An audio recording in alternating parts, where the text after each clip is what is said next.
camera live now. So, good morning. Today, the boot is on the other foot. We're used to the law being used against the people of the global majority. Today, it is the other way round. This is the global majority against the Prime Minister, against the Chancellor, against the Business Minister, and we're holding them to account. We're holding them to account for their crimes, for their ecocide, for their genocide. We're bringing the law back home. And we're confronting the law with this basic proposition.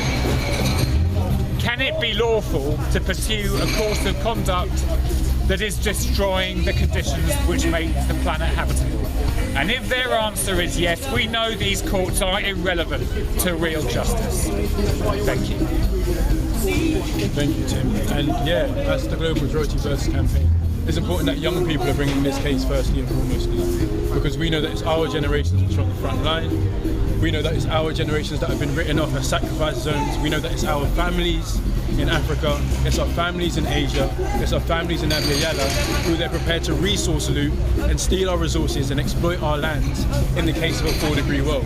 So what we're talking about are crimes against humanity. We're talking about crimes against our families that we know and we've been more than familiar with for hundreds of years. And what today represents is not us taking a plea to the UK courts or taking a plea to the government, because the government is on trial by the ordinary peoples of this world who recognise that it's our time to take the law back into our hands, because if law is the expression of the will of the people, then if these courts fail us today, then we have no other recourse than to get on with what we've been doing, which is defend our rights ourselves. And that's the history of the resistance of our families around the world. That's the history of the resistance of the majority world, and the people who don't have the time to wait on the Royal Court of Justice to make a decision or a ruling on their rights. And so today we're challenging Britain's imperial history, and for us as Africans, this is a case of reparatory justice, because until our crimes, the crimes that have been perpetrated against our people, the legalised lynchings of our people are acknowledged, then the course of repair is not possible in this part of the world. And that is where we are at today. And so we present that challenge to the courts, because the courts have a chance to prove that they are independent, to prove that they can step out beyond the British establishment and its crimes, and prove that they can step out and be on the side of the people. And as long as they continue to fail that, we will be able to prove before the whole world who are paying attention, before our global communities who are paying attention back home, that these institutions are not worth their time, and that they are Mangamese crime scenes. And any crime scenes that are deemed Mangamese crime scenes by our people have to get shut down, like all the other crime scenes which are looting our resources, which are extracting our resources, and are displacing us and pushing us off the land. And that's what today means today on the 25th of November 2021, that the UK courts have a chance to redeem themselves for at least one element, one judge who chooses to step out in the history that isn't unfamiliar to the British people, to step out and stand on the side of justice and to stand with the global majority rather than the establishment minority.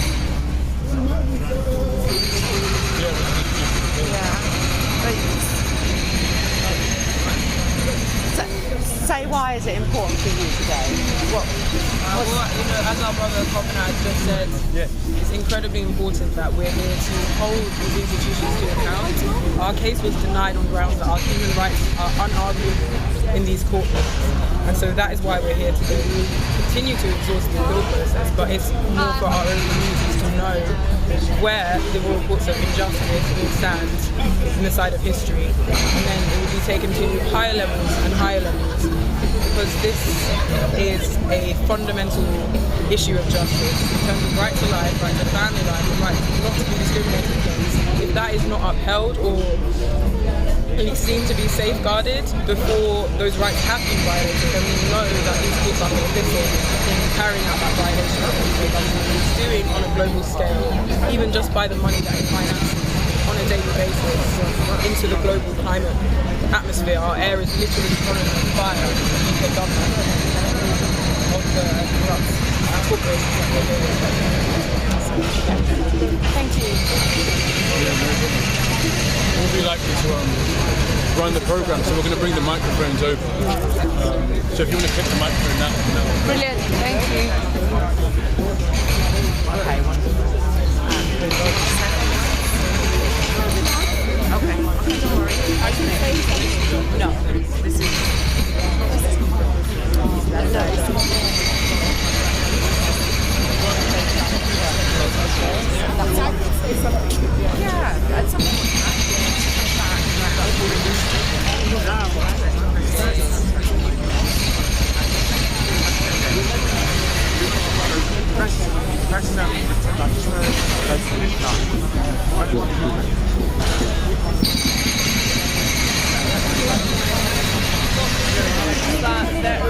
Yeah. Could you just come with me for a second? You need to switch this mic with one of the radio. Yeah, okay. So, this person. Yeah. I'm gonna face it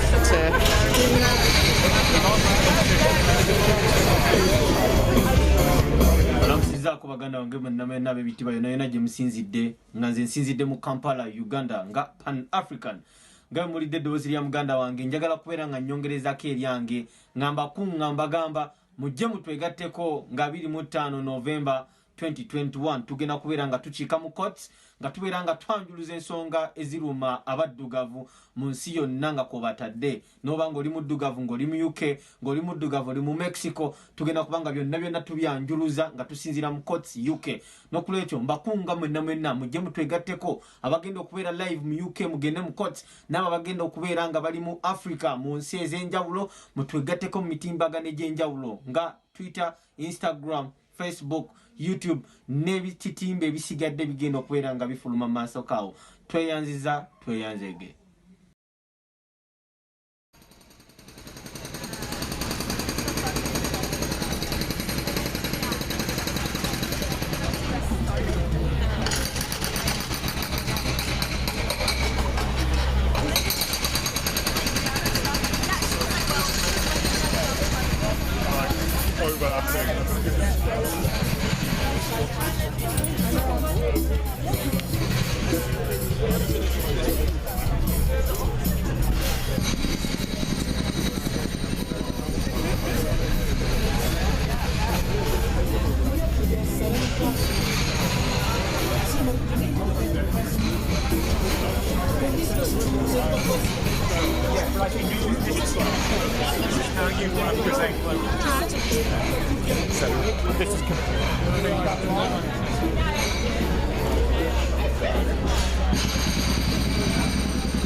I'm a witness of cruelty and inhumanity. This is a toxic river. Its name is Santiago. It's located in Juanacatlan, Jalisco, Mexico. It's so toxic that just by drinking a single gulp, you can fall in a coma and die 3 weeks after. I dare to assert this because an 8-year-old did it and died. Our governor refuses to prohibit companies like Nestle, Hershey, and Cytec from destroying our ecosystem. While the governor and these companies are increasing their fortune in massive ways, they're destroying at the same time the health of the people, the water of Mexico, and therefore the water of the world. I refuse to be a complicit in this, and I won't stop till this changes. It's important that the world knows about this. We can change this. It's only a matter of fighting together. We must unite. Right, just as it is, I suppose.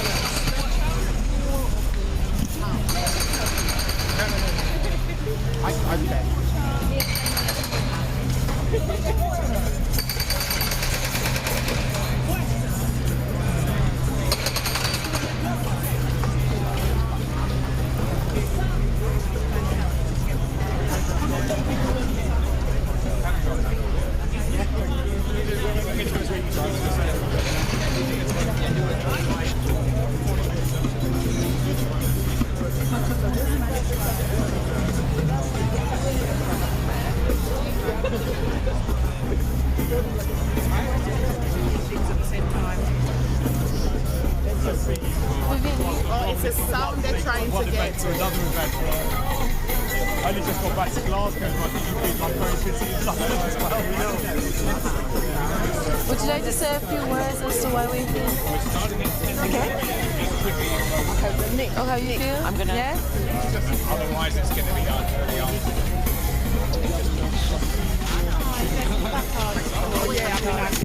So sorry, I'm late back. I had to get on the bus. There's 3 of them. Oh, we're starting, I think. Huh? We're starting now. They've fixed the sound. They fixed the sound. They're starting. Well, if you want, Nick can say a few words. Everyone's away. Go.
Good morning, global majority.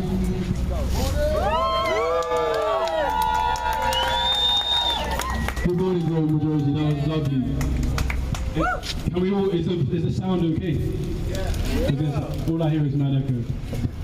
Well, we greet you with the abundant blessings of our families globally. We greet you knowing that it's also, today is not just about us here.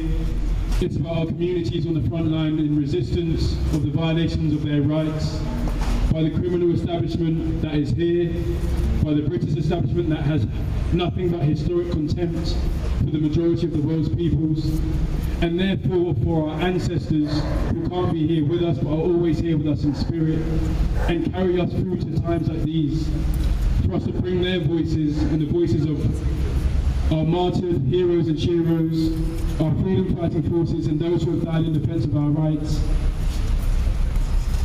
to allow us to be here today.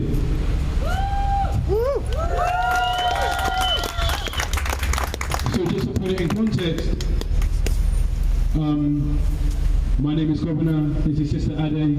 You'll be familiar with Tim Crossland of Plan B. And with Stop the Amalgamisi, We Charge Genocide Ecocide campaign, we brought our charge against the UK government for its violations of our rights, of our people's right to life, of our people's right to family life, and for our people's rights to not be discriminated against.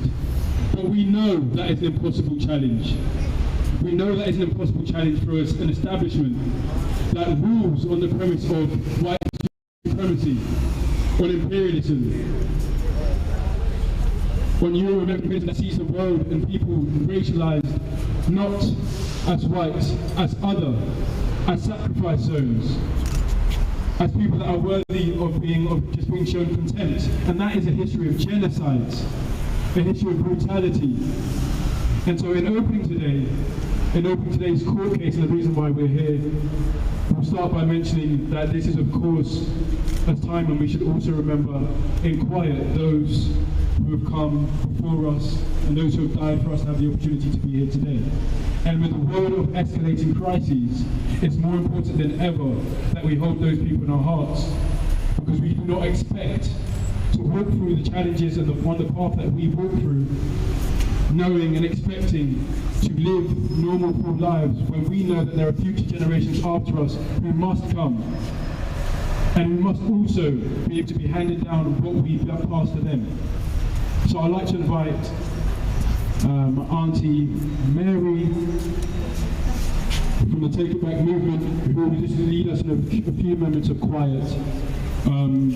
In which time we invite you to please come down, and if you have any offerings for the vigil space, that we hold that moment in quiet together, thinking about those who this day is about. Thank you, Auntie. Good morning, all, and thank you for coming. I welcome everyone here today. Today is an historical day where we're challenging the atrocities, anomalies, and sad occurrences that is happening, and particularly that concerns the British government.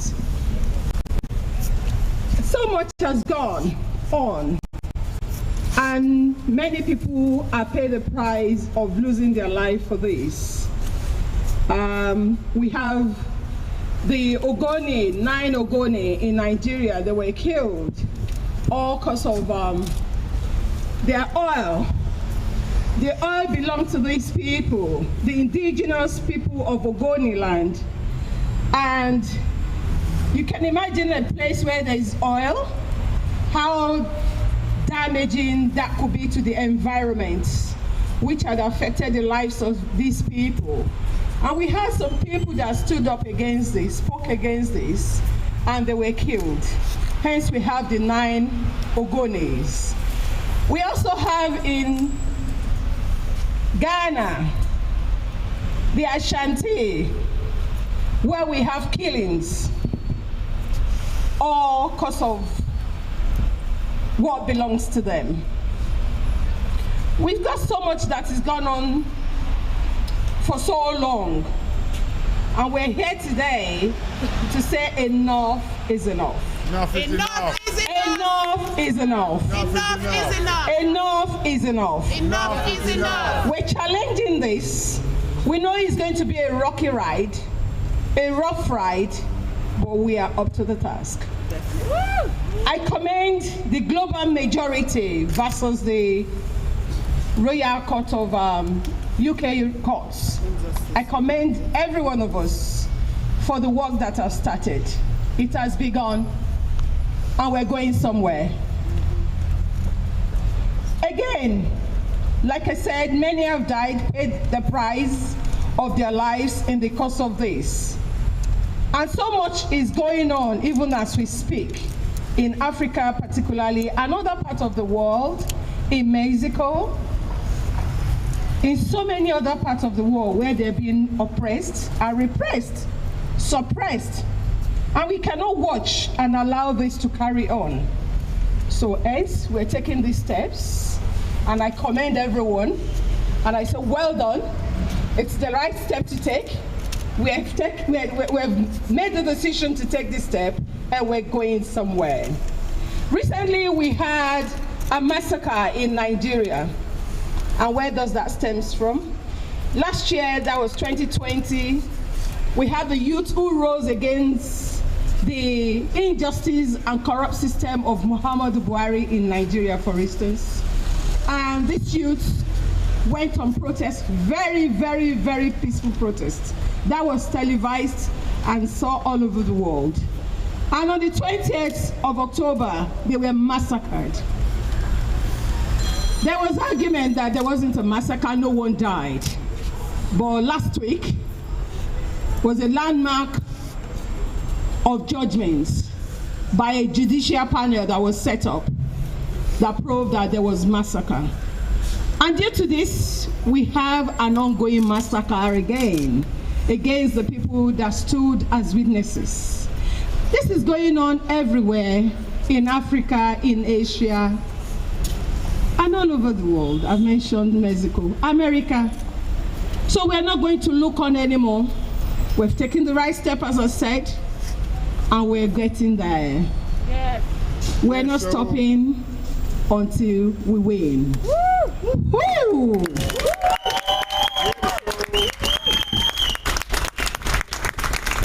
And so just with that, we'd like to invite you all to a time of quiet reflection, of just a minute of quiet, and in particular when the news continues to hit us of the violence against our brothers and sisters and siblings around the world, when the British establishment chooses to look away, that we think about those 30 or so migrants just crossing the channel, who were crossing the channel escaping the harm that was funded and continues to be financed by an establishment that takes no interest in the rights of the peoples of the world.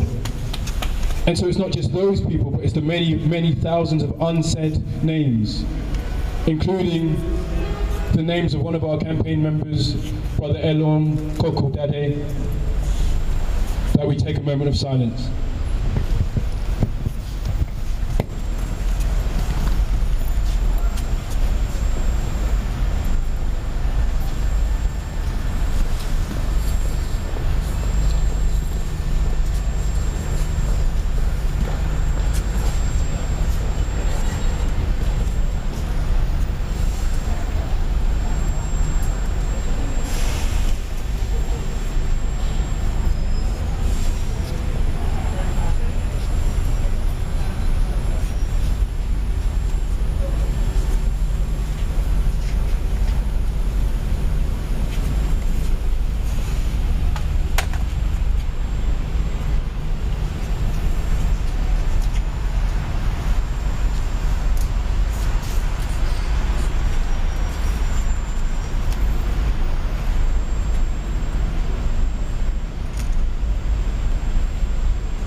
Thank you.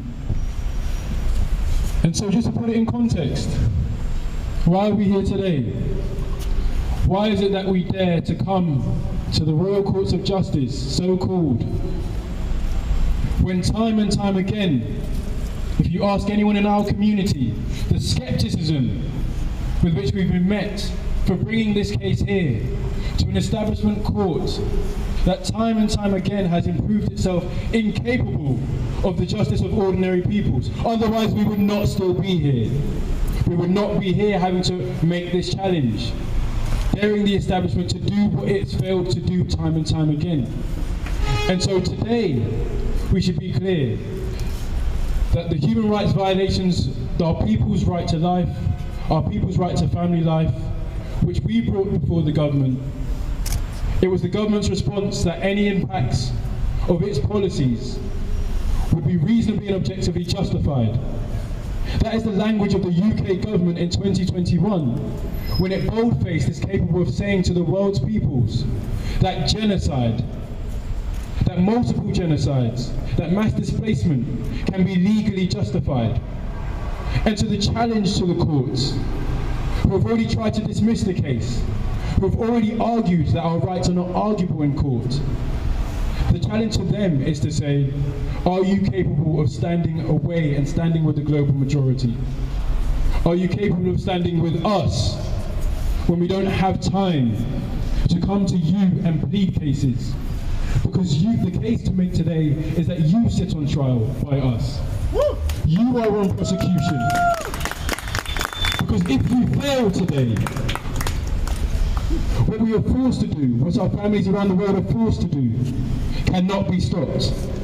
And history will absolve all of those, all of us, who are forced to take the law into our own hands, when the rule of law has proven itself incapable of our justice. And so we're going to hear from my sister, Chaos, because these witness testimonies that are being heard are ones of those from around the world. And so we'd like to invite one of our sisters to speak on what today means for us and our communities.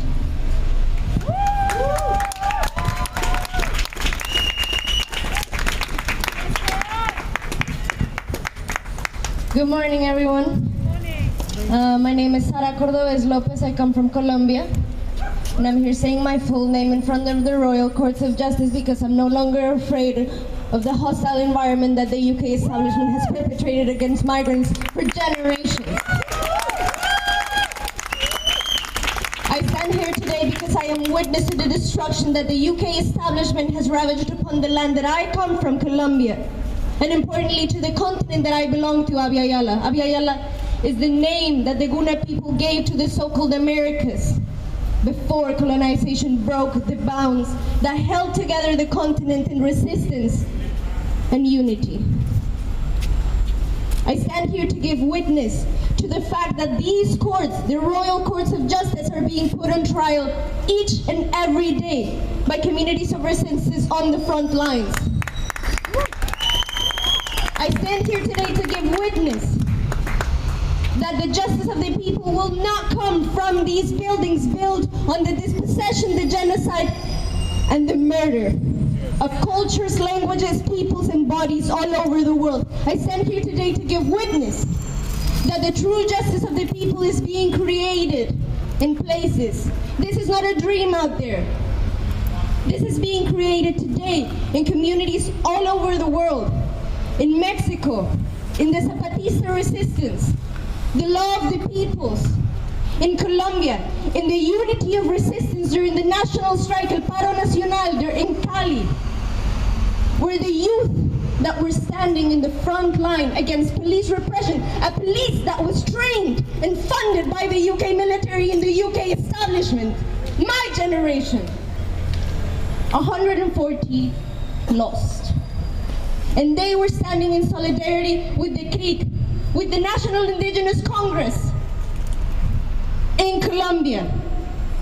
And they were actively saying that they were following the laws of the originary people of the land. Youth, ordinary youth all over the world are taking up resistance because it is objectively and reasonably justified. If it is objectively and reasonably justified that genocide is perpetrated in the name of liberalism, of ecofascism, it is objectively and reasonably justified to resist and rebel. And that is what I ask of you today.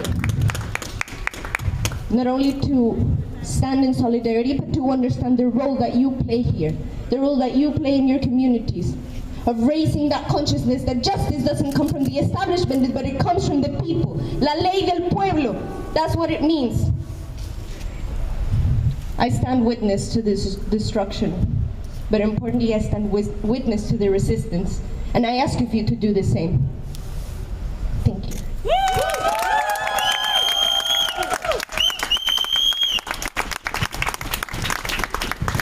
Thank you, Sarah. And now from our sister Ade.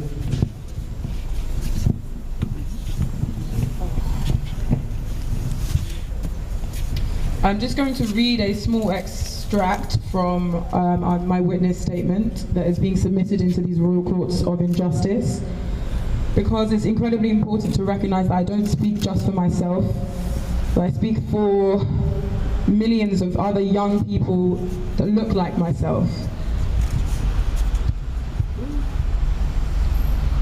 Because I'm a first-generation British-born African, born in Lewisham, and my family's heritage is difficult to trace when the roots have been severed due to the displacement of enslaved peoples and indentured workers, in my case from Africa and India. As a result, my family, like many other families, is scattered on almost every continent. My right to life cannot be separated from the right to life of my family, both those who are alive now and future generations, who do not have a voice or a vote concerning the trajectory that this government, the so-called defendants, are pursuing, which is one of violence, extractivism, neoliberalism, and ultimately death for us all. When I think about the threat to my own life arising from the government's inaction, I'm not only thinking about current impacts, I'm also fearing the consequences of social breakdown and what that means in countries that I'm from, such as Nigeria, Jamaica, and Trinidad. And we've heard from Auntie Mary, who's spoken of the very real impacts for young people in Nigeria on October the 20th, 2020. We are already witnessing the vast scale of loss of life and displacement in the global south, as set out in the report by Dara International. And more recent research shows fossil fuels are already causing nearly 9 million deaths a year globally, which is a conservative estimate. We are now seeing the sacrifice zones extend from the global south to younger and future generations everywhere, which was already apparent through the COVID-19 pandemic, that our futures are being sold. The government has full knowledge of the threat to life. It knows what needs to be done and is not doing it. It's not doing it, and it's not doing it fast enough. This is a breach of my right to life and countless others. While some might survive such temperatures in the global north, they are and will increasingly be a death sentence for the majority in the global south. In the words of Professor Johann Rockström, it is difficult to see how we could accommodate 8 billion people, or even half of that. There will be a rich minority of people who survive with modern lifestyles, no doubt, but it will be a turbulent, conflict-ridden world. That does not make me feel confident that the majority of people are being considered in these government's plans. And as a so-called British citizen with the majority of family in these parts of the world, it's heartbreaking, but it is not a place for us to lose hope in, because we know where the crimes are being committed and we can trace the financial flows. We can hold people accountable for the harm that they're still continuing to put out, even after the so-called COP26 conference, which was a colonial cop-out. Because this, let's be very clear, that this is an extension of colonialism, and people have been raising the alarm that this is coming for centuries, and they have been ignored. But these people are still resisting and fighting, and these are the people's traditions that we stand in, that we will take into the courtroom as we go ahead. I'm just going to jump ahead, just to say that my own and others' mental health is bound up with the impacts and experiences of our global families and my global family, particularly when those impacts are linked to extractivism, excess pollution that is not necessary, and consumption in the global north. People without that family may be able to blind themselves to what is happening in a way which is not possible when it's your family and friends on the front line of these so-called sacrifice zones, engineered by the industries and policies of countries like the UK.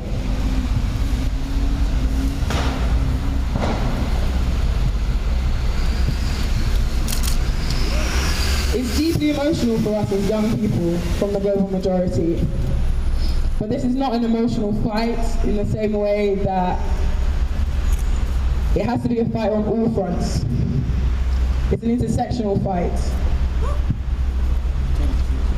It's an intersectional fight because the people who are being displaced the most are women and children. And with my young cousins in the Caribbean, predominantly in small island developing states, I do not have faith that in the world leaders to guarantee their safety. And if these so-called courts of justice are unable to safeguard our rights and say that we're only victims when we're dead,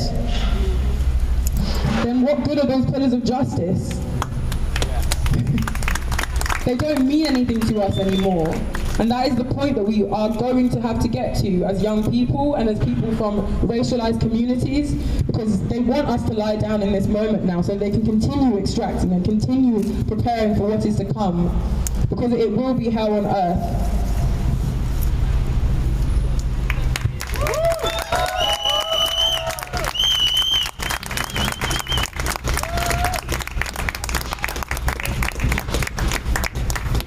We've heard some of the elements.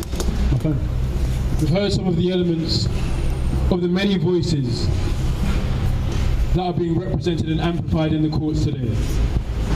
To those whose voices cannot be carried from the banks of the river Ancobra, where the Wassa mines, funded by the British establishment, have polluted those waters, killing young people. So the communities who were there, who are rising up, are getting gunned down by British-funded arms. Those voices all are represented in today's case, because the majority of the world's peoples, are building our very own court. That is the court of international public opinion, the court of peoples, the International Tribunal of Peoples, where we hold those accountable not on the basis of pieces of paper, not on the basis of statements, of fancy speeches, but on the basis of rebellion, on the basis of action, on the basis of taking back our resources, of taking back our lands, asserting our ancestral rights to self-determination, our indigenous rights to be who we are, to be fully existing beings as a community. And when we return to that communion, that global communion of life, when we unify that people's power, that is the only thing that we are yet to do. That is the reasons why we're still here today. Because we are yet to unify people's power, to connect up our resistances such that there is nowhere else to look but to the links being made between the Zapatistas, between Pueblos Unidos, between those in Canada, between those indigenous peoples, between the Matabuntu Matawa Chafrik, our Council of Indigenous Elders and Chiefs, in West Africa building a Pan-African vision of repair and solutions, when there was nowhere else to look but there, and that struggle is ours. That is the future we are building. That is the future that young generations are taking up to stand for. And because the royal courts of injustice, so called, which we see as blood-stained benches of crime, of criminality, remain here, removed from the peoples, we've had to take our fight inside the courts to expose that they look nothing like the resistance of the people. They look nothing like me and you. They look nothing like our indigenous chiefs. And they look nothing like the systems that they have tried to destroy, but we've held on to. And so, with that said, I'd like to invite my friend, Tim Crosland of Plan B, to put in context what today means. Thank you very much. Tim's been working super hard to support the legal case. So yeah, hold up Tim, thank you. Thank you, Kopina. And good morning, everyone. Good morning.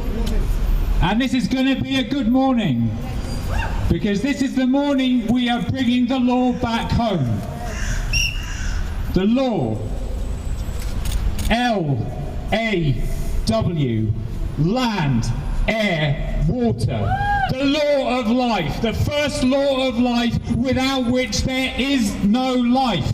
Today we are bringing the law back to the land, the air and the water, and we are bringing the law back to the peoples and communities who have been defending that land and that air and that water for centuries and for millennia.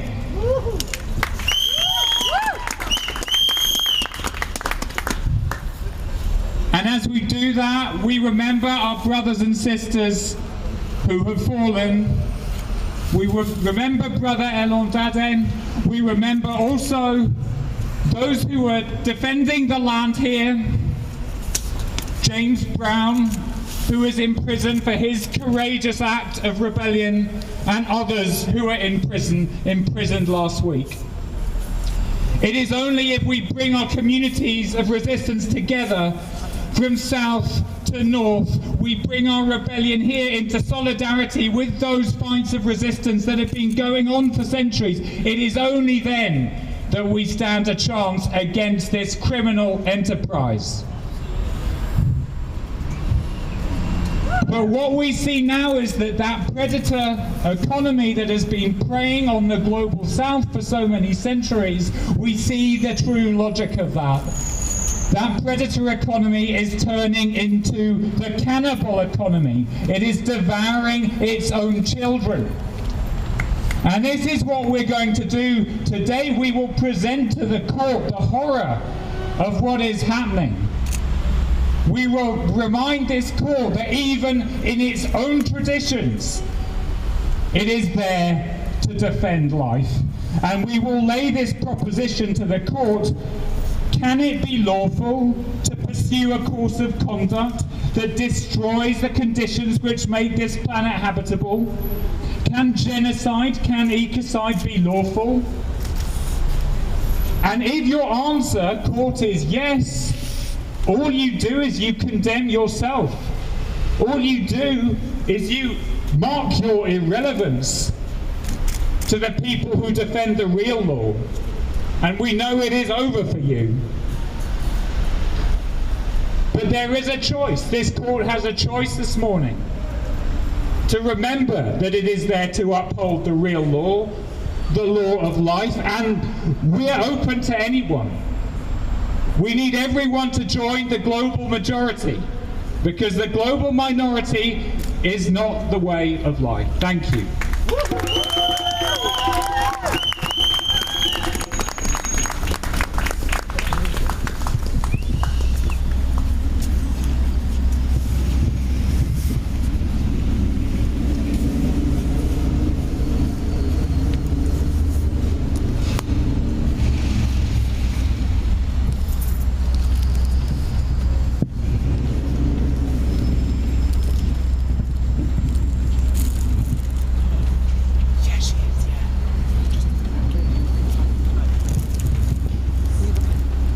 So with that, there's other ways that we do communion, which include hearing our voices and elevating our voices in the ancestral traditions of our griots, and having that communication today.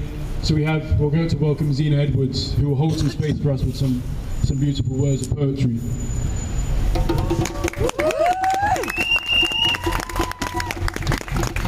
Good morning, everyone.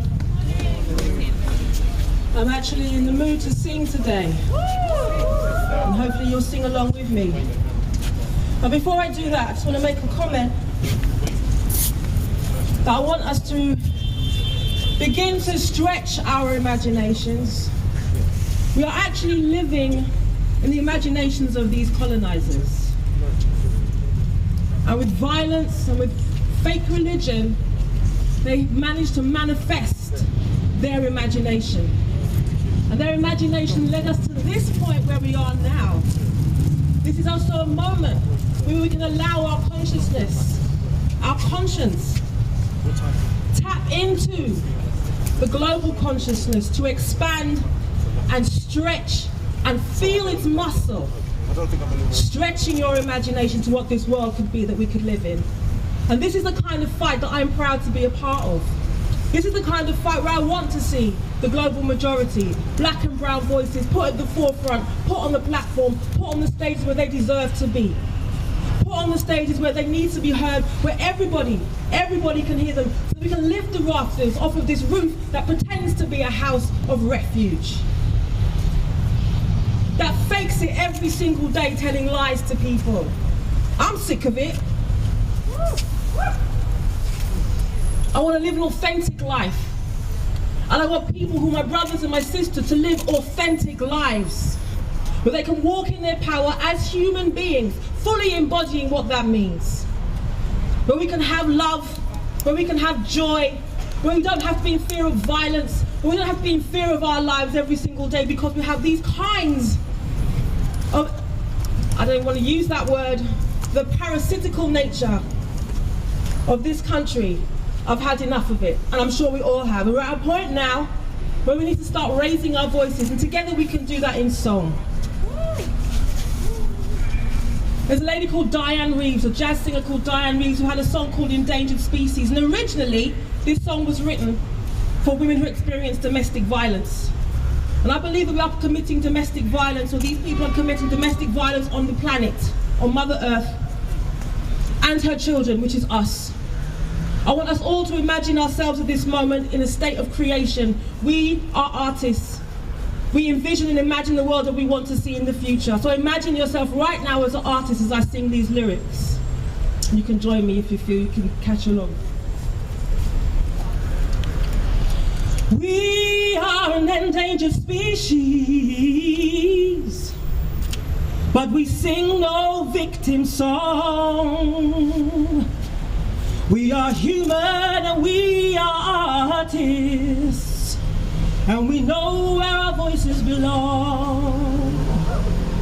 We are here, we exist. I shake my fist with these words from my lips. My mind is set and my body is strong. I sing of a rebirth, no victim song. No, no, no, no, no, no, no.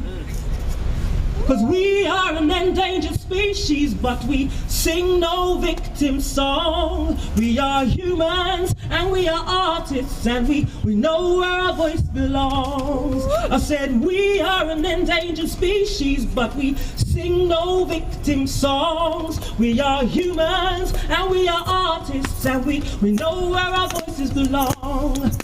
The system is blind, it binds our feet. To silence this skin, no freedom of speech. I work all day so I can find peace, 'cause streets so violent, I to peak. Na na na na na na na.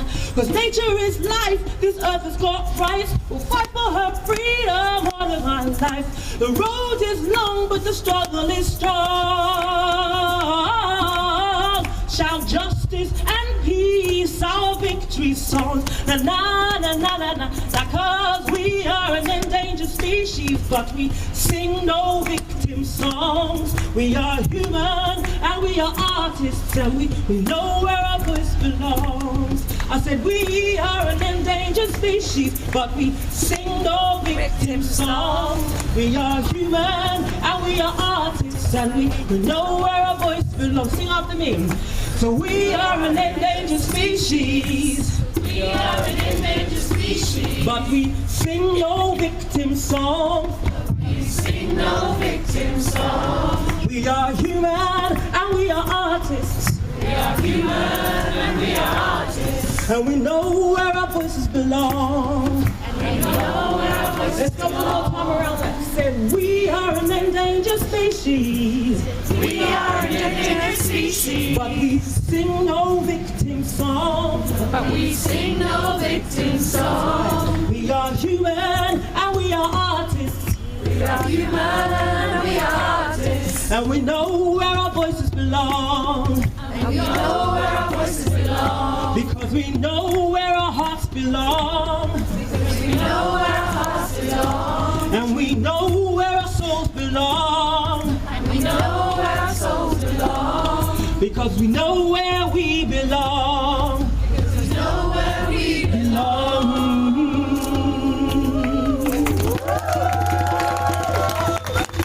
You won't believe it.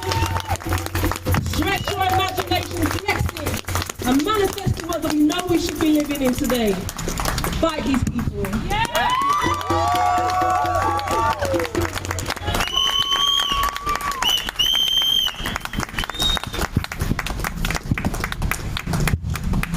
Okay, so we're going to move into a time. We're going to just move into a time where people can offer their own reflections and solidarity of how this case relates to them.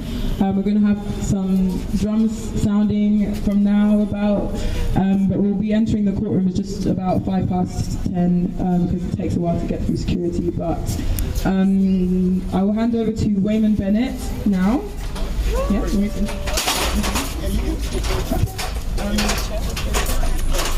co-chair of Stand Up to Racism. I want to start off by bringing solidarity and greetings. And I want to say this. Have a look on the wall, on up there. You'll see a griffin and a unicorn. That's because they don't exist. And that's because justice here doesn't exist. It's a myth. Something they put up there to present to us as a way of going forward. My family come from Jamaica. They were forced there under slavery, and they say to us they do not understand where global injustice comes from. I say it very clearly. Have a look at the City of London. Have a look at these people. Have a look at the 50 top companies that pollute the world, and have a look at them. There's names next to them. They're not invisible. It's not an invisible system. It's a system that's built on violence and continues to use that. The disproportionate wealth that has come from here has always been based on exploiting people. And I'm proud to stand here because there's a man called William Cuffrey. People may not know who he was. He was a person that formed the Chartist movement in this country. He was taken to court here, by the way, and transported to Australia, and his rights were taken away. So we're not standing here alone. We're standing here as part of a tradition. He was a black man. He was led by a black and white movement, the Chartists, the movement that called for women's suffrage, that called for justice. And we're part of that movement. today, we should understand this year 10 million children will die. They will die. They will die of poverty, and they will die of the very diseases that are organised here. Now, you're telling me that's not a crime? They have these programs on television, they call them cold cases, don't they? Where they go back and find out who the criminals are. But we know who the criminals are. When we pulled down a statue, Colston's statue, we told it to go for a swim inside the Bristol Channel. That was the right thing to do. It was justice delayed. We know who these people are. The question about bringing them to justice requires rebellion. It requires rebellion, it requires resistance. They don't like that word because what they want to do is control the way that we resist. And then what they also want to do is divide us, to say this person should resist this person. You're from the north, you're from the south, you're from this country, you've got a little bit more than somebody else. We should bring walls, we should watch people drown. So when I see those people drown in the channel, they're our brothers and our sisters. And when I hear this question about what's causing them, you caused it. I tell you, one day spending on war would end world poverty. One day spending on war. So don't tell me there isn't a solution. But I tell you what's hard. Is that the way that they get to us is breaking our resistance. They say, you do as an individual, become a lawyer, which we do need, by the way. They say, do this, but do anything as an individual. Don't do anything collective. That's a mistake, yeah? Do it differently. And I think the way to resist is to do it collectively. I'm proud of the economic freedom fighters in South Africa that pointed out the thieves that are here. I think that it's not, it's an insult to Peppa Pig that we have a Prime Minister who's a pig, that doesn't realise he's a pig, that he represents pigs, right? And these are the people that are responsible for what takes place. And sometimes they sit down, they call us idealists. We're not idealists, we're human beings. We're human beings, and we recognise that we don't live off other human beings. They're called cannibals, which they talk about. They're the cannibals. They're the people that make us feel that we can't resist and change. But sisters, remember this. Everything that we've ever got has come from resistance. They say they ended slavery. No, they didn't. Toussaint Louverture in Haiti ended slavery in a rebellion. That's what happened. That's why slavery ended. They said they gave women the vote. Women took the vote. They took it. They took it. It wasn't given to them. They demanded it and take it. So when they say to us they're going to maintain the status quo, they tell us things in Latin like we don't understand. It's the same shit, doing it over and over again. That's what it means. Let's translate it. But we have to remember something else. We come from a tradition of resistance and rebellion. You don't get money for that. You won't get an OBE. You won't get a knighthood. But you will be part of a class of people that are built on resistance, where everything we've done is on the side of what's right, and everything they do is on the side that's wrong. Now, I'll put it this way to end up with. Have a look. I'm not expecting much from justice. I remember once being taken to the Old Bailey for fighting the fascists. And when I looked up, I saw the thing of justice, and I noticed its eyes were looking over to the west where the money was, and its black side was looking over to East London where the poor people were. So I knew what justice I was going to get. That's the question of it. But the point is, you only get justice by resistance. My grandfather told me that when he was in a rebellion, he told me this. He said, the door that squeaks the most gets the most oil. So never forget one thing, it doesn't matter if you don't win a victory every day. What matters is that you resist, you organise, and you plan to overcome. And what we have to have is black and white, unite and fight to change this world to something that's better. Thank you.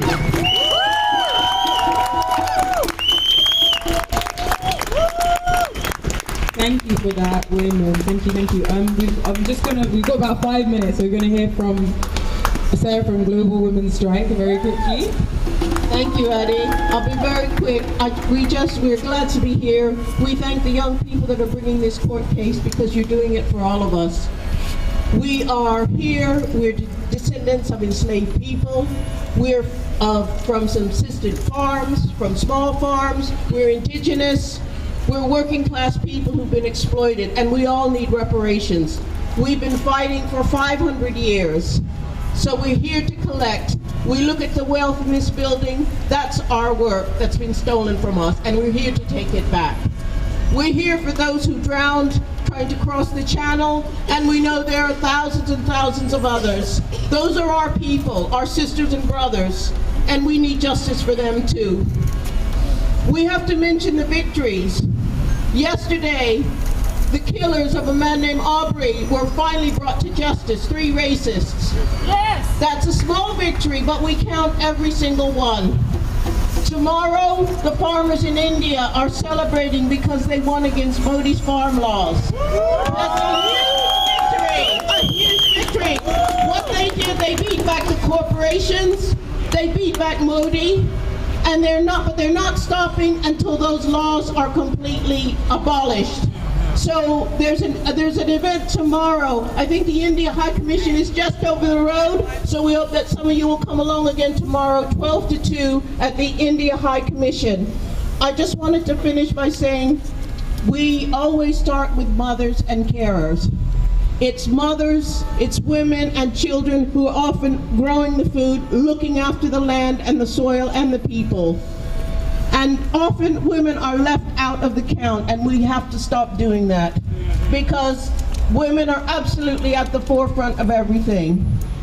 The second point I wanted to make is that I'm glad somebody mentioned the criminal enterprise because that's what we're up against, but we're also up against billionaires. The billionaires are pocketing our money and they're ruling, and unless we take back the money from their pockets, we're done for. But I feel we can do it. Looking at us here today, we'll take that money back. So we're demanding a care income for people and planet so all of us can thrive. We support this court case. We hope you'll win. Whatever happens, we'll keep up the struggle. We're not going back. Stay strong, stay together, we can do it.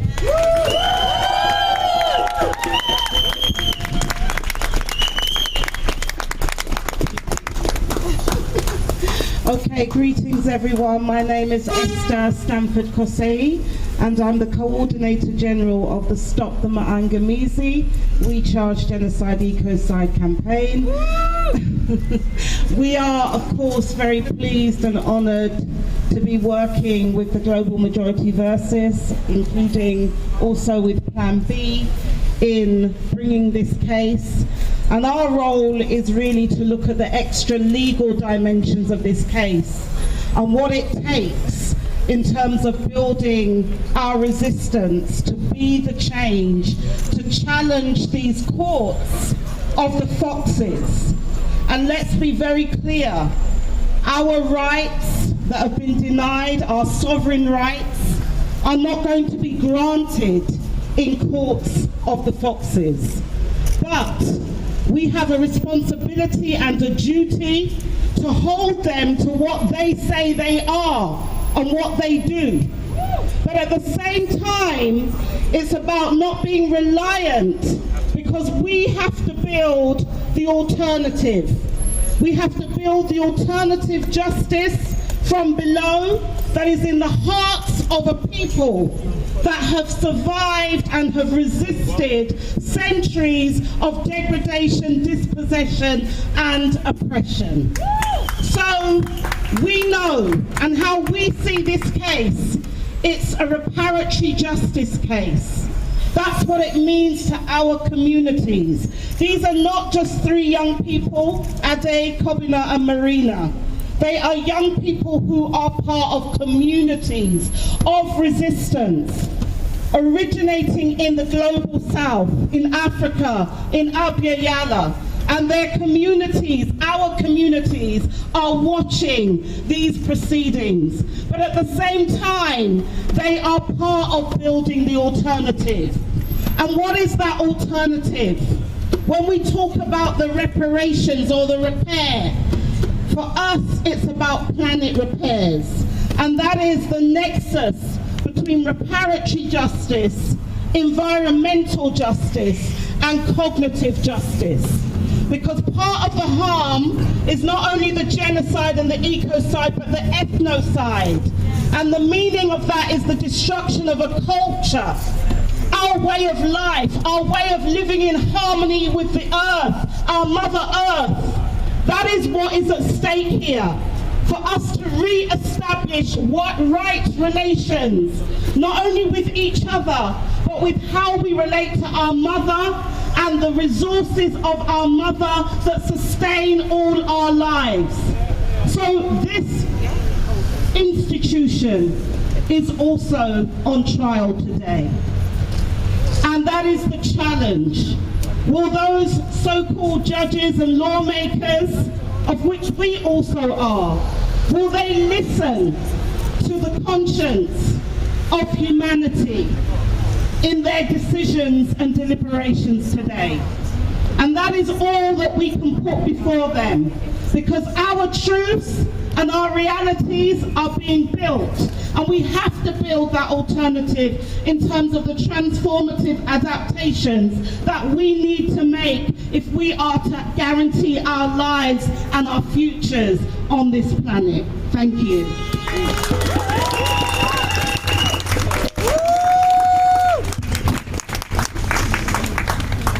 Okay, thank you, Auntie. We are going to have to enter the courts now, but we're going to have some. I'm sorry, let me speak with rhythm.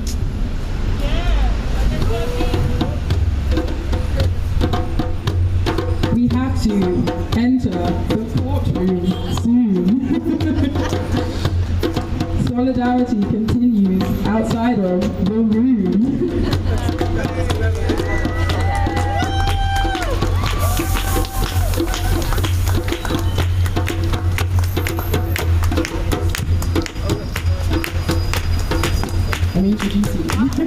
Just to say that people are welcome in the courtrooms to bear witness to this as well. Young people of global majority communities from the global south are being prioritized, but we want as many people in there as possible, so please come in if you have the time to do so. I'll just introduce Yvonne from Moore, Glasgow.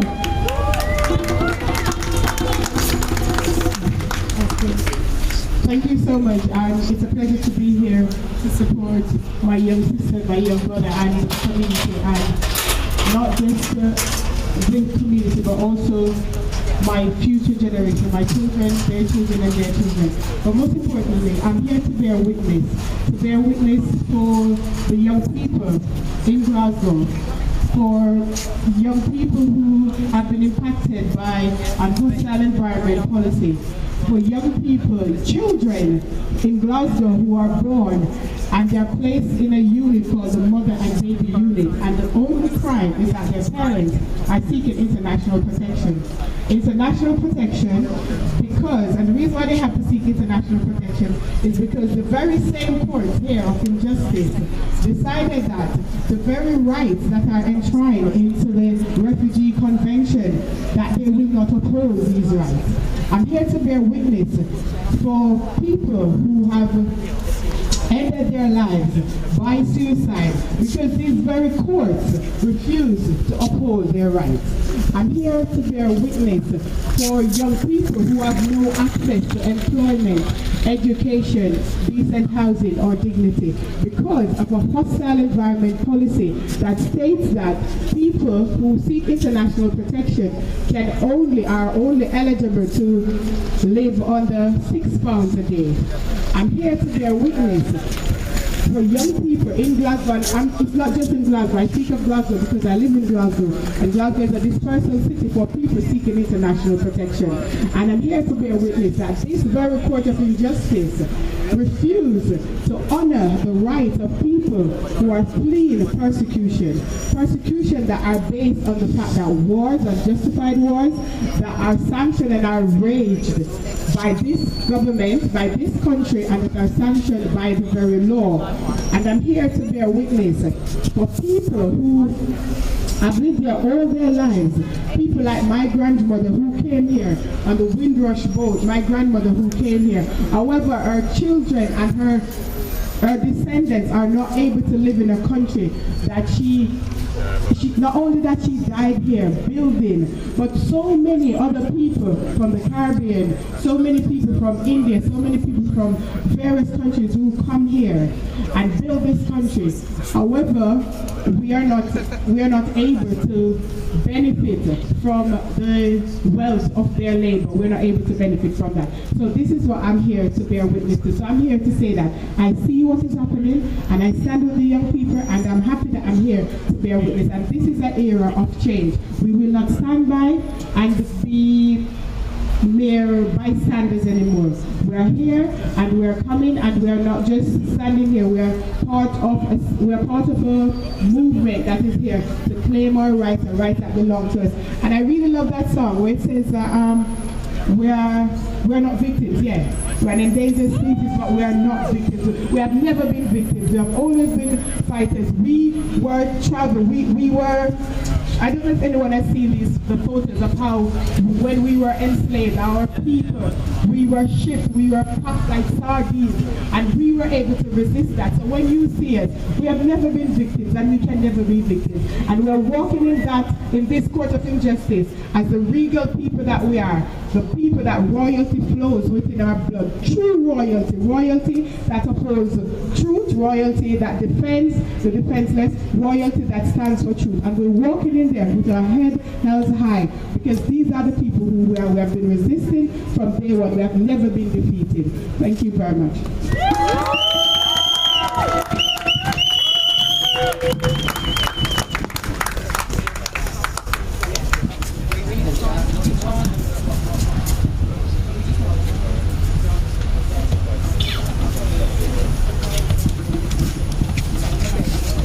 Young people, people of the global majority, let's go.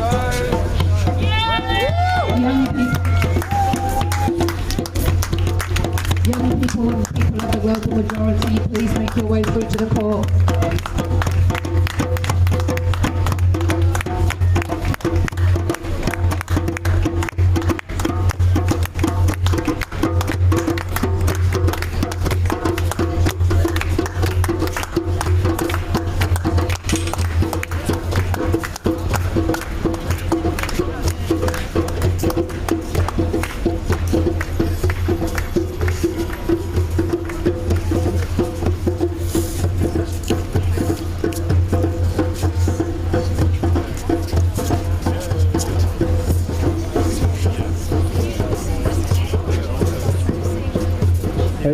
Have people themselves prepared to use, come say your piece, come sing, come chant, come spoken words, whatever you want to use this mic for, please can use it, so yeah. Then the other switch on the mic. Yes.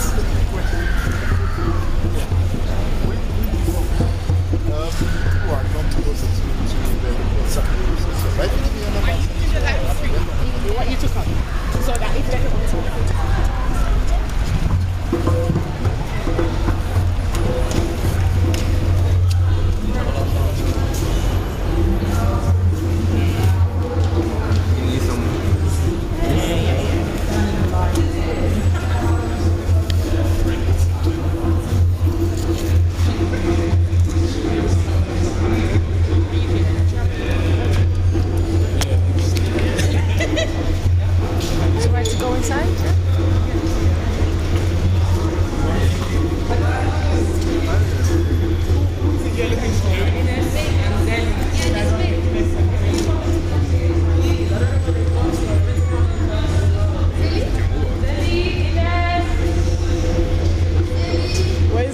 and Ines.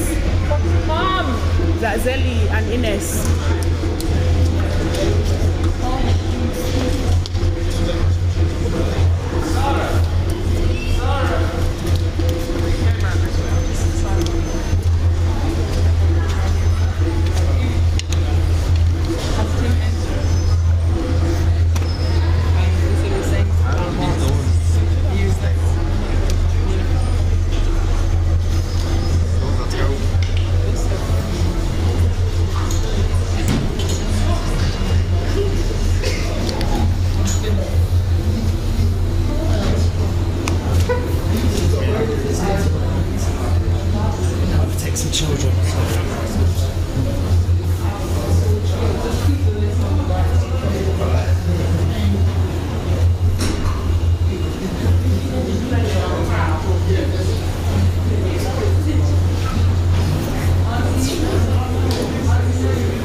should in the United States.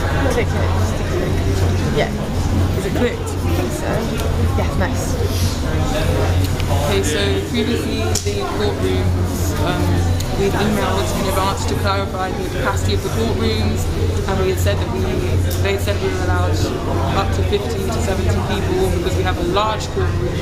However, now on the day of the trial, less than an hour before, they said only 9 members of the public are allowed to enter, which, yeah, it's a public hearing. The courtroom is called 2, so if you would like to come down, please come down and show your support. But they should not be turning any single person of the global majority away from this case, which bears direct impact upon them. Thank you.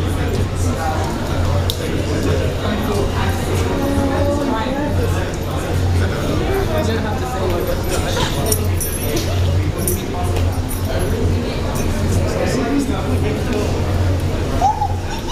I think if you can just pass it back to them, they don't need to say which, they don't have to give any information of which courtroom they're going to, but it's called 2. So we called 2. Yeah, we don't need to give information. Don't say that's called 2, just say so. We don't need to give information. Yeah, you're invited. Exo UK?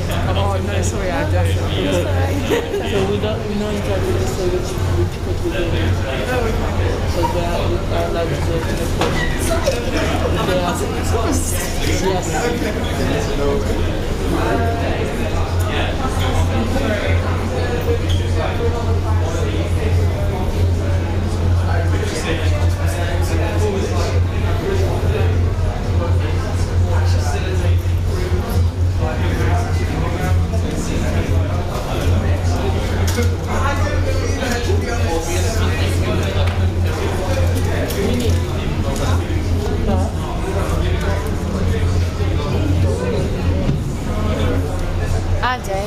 The only problem is I'm not allowed to. You're going to have to stay here. Is that okay? Here. Yeah. Because they're going to probably try to turn some of us away. Yeah, so sure. Let's see what happens.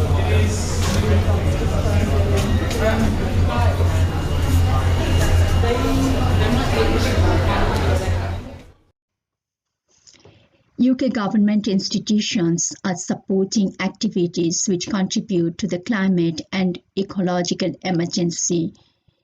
UK government is backing deadly mining companies which ruin and destroy the livelihoods of communities across the world. UK's company, for example, GCM Resources, wants to build a massive coal mine in Bangladesh by displacing 130,000 people from a densely populated area.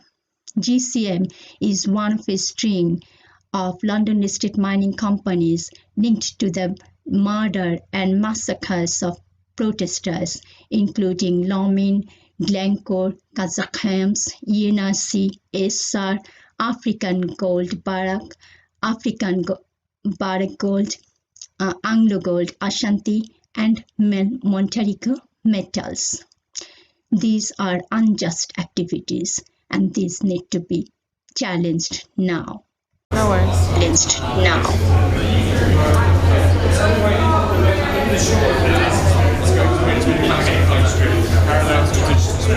Specifically on a particular it's basically a tool that allows people to make their own forum, and it is basically like you create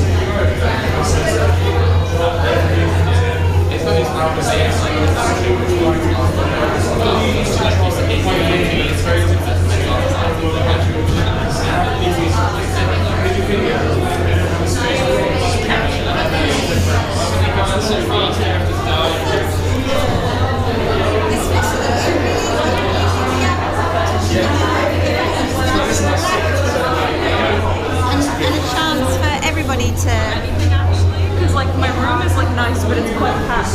I have like, there's so many pieces of furniture in your room. Yeah, so like it is all provided, so like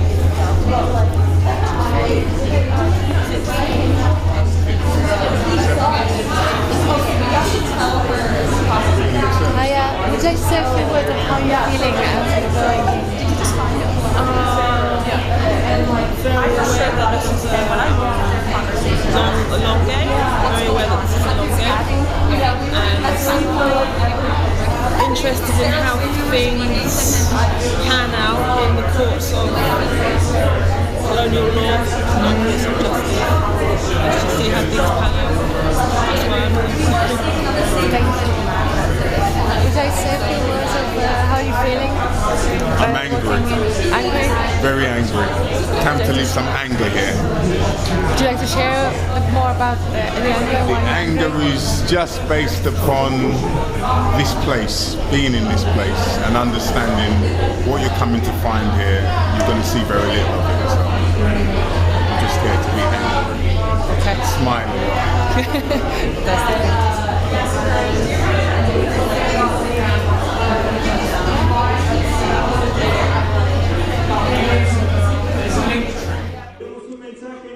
Con el mal gobierno del Reino Unido, que ha estado también atentando contra nuestras comunidades, que como desde hace 500 años han tratado de conquistarnos, no lo han logrado. Tenemos un mensaje para ellos.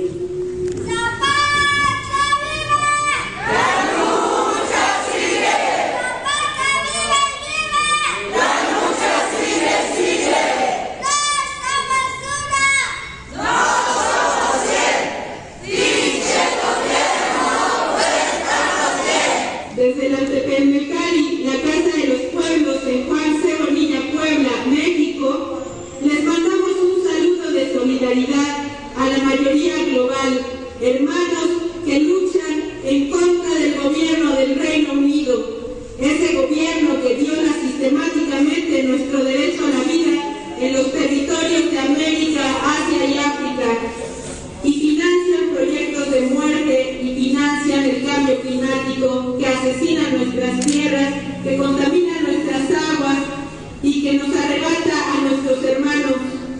Les decimos, hermanos de la mayoría global, que no están solos. Aquí se respeta la ley de los pueblos y se los decimos también a los gobiernos como los del Reino Unido, que seguiremos en pie de lucha y que no dejaremos que sigan destruyendo nuestros territorios para enriquecerse y que sigan despojándonos. Compañeros de mayoría global, no están solos, no están solos, no están solos, no están solos, no están solos.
live streaming for XR. Would you like to say a few words on why you're here today?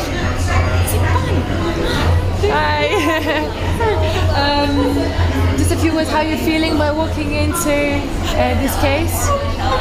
It's a very historical moment. That's alright, no worries guys. Sorry. It's okay. Hi guys, would you like to say a few words on how you're feeling by walking into the Royal Courts of Justice today? Yeah, okay. Do you want me to go? Thank you for speaking to me. Yeah, I mean, this is a Royal Court of Injustice. I don't think we think justice comes from this place, but it's important to hold them accountable, to put them on the platform and see which side they stand on.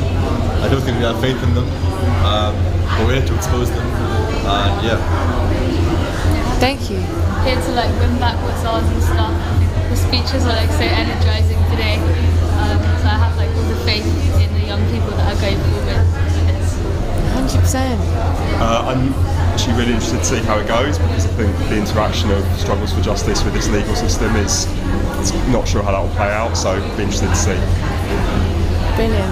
What's your hopes for today and your fears? The platform that is here will mobilize people, a massive movement across the globe. Sure, and that more people will take their governments to court? That might be part of the strategy, but I don't think we'll win in court. I think we'll win in the streets and in workplaces and on picket lines. Thank you.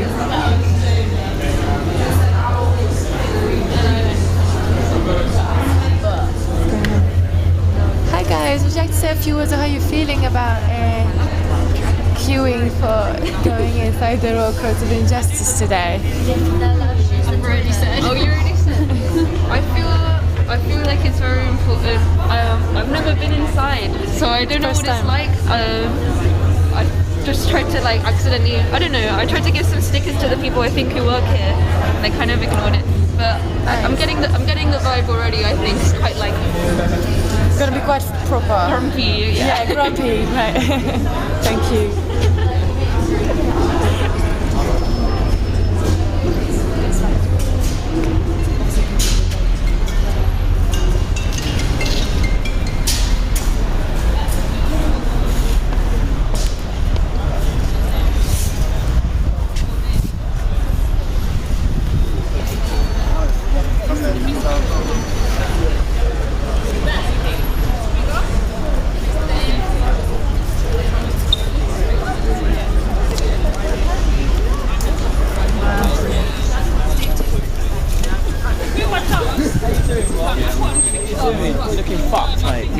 Hello. Would you like to say a couple of words for XR? Why we here today? How are you feeling? All right. I'm trying to see someone who's more. This gentleman might want to. Would you like to speak about what's happening here? Oh, no. That's alright. We've covered the event. Just wanted to see how you feel. I was super late, so I don't want to say nothing. Really. That's alright. I watched it all online, but I missed it all. That's all good. Hi guys. Would you like to say a few words? How you feel about what's happening today? Just for a talk.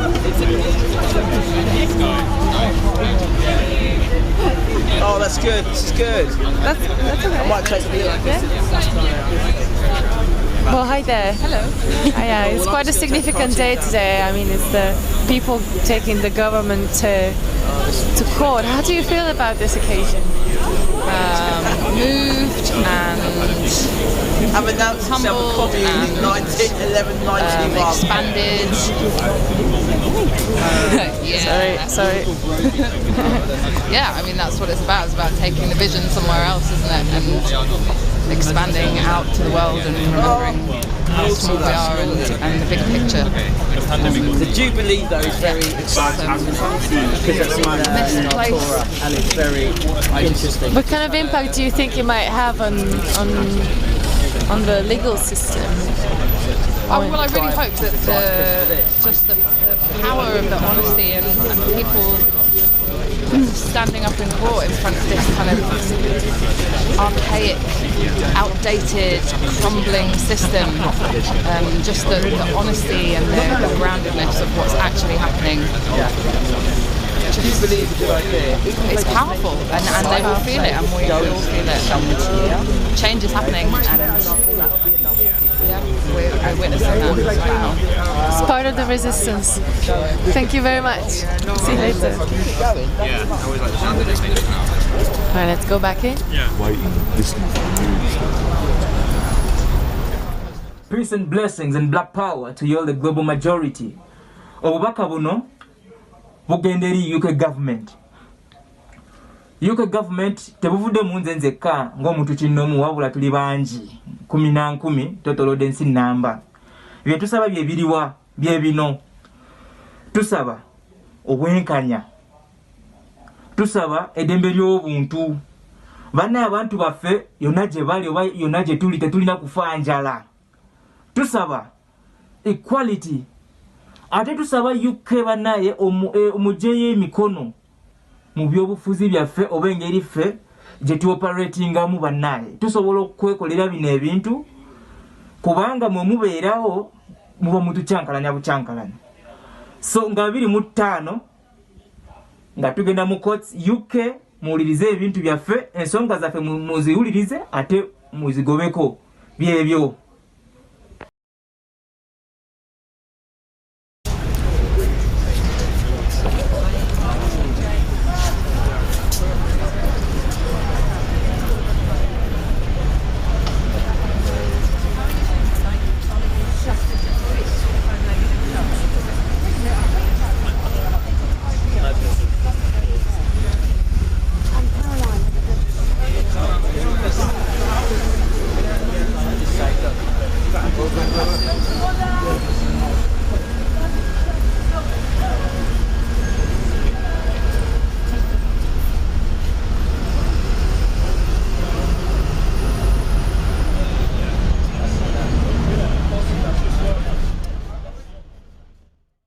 My name is Adetola. I'm 24 years old, and with 2 other young people, we'll be taking the UK government to court.